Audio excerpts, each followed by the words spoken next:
କହିଥିଲା ଯେ ଆଖୁ ଯିଏ ଚାଷ କରିଛି ସେ ଆଖୁ କିଆରିରେ ସେ ଠିଆ ହେଇଥିଲା ହେଲା। ତାପରେ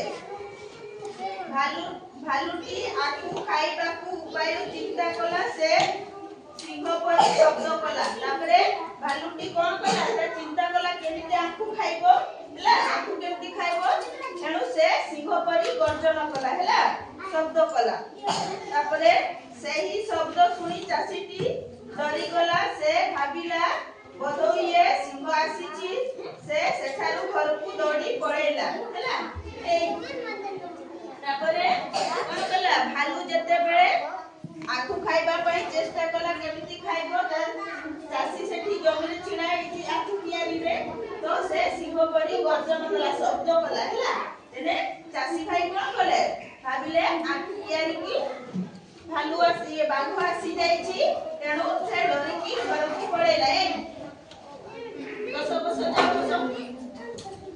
ତାପରେ ଚାଷୀ ଭାଇ ଦୌଡ଼ିକି ଯେତେବେଳେ ପଳେଇ ଗଲା, ଭାଲୁ କଣ କଲା? ଭାଲୁଟି ମନ ଆନନ୍ଦରେ ପେଟ ପୁରାଇ ଆଖୁ ଖାଇଲା ହେଲା।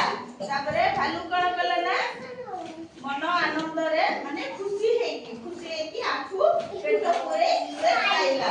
ଦେଖ ତାହେଲେ ଏଠି ଭାଲୁ ଆଖୁ ଖାଇବା ପାଇଁ କୋଉଠିକି ଯାଇଥିଲା? କୁହ ଆଖୁ କିଆରିକୁ ହେଲା। କୋଉଠିକି ଯାଇଥିଲା କୁହ ଏଥର?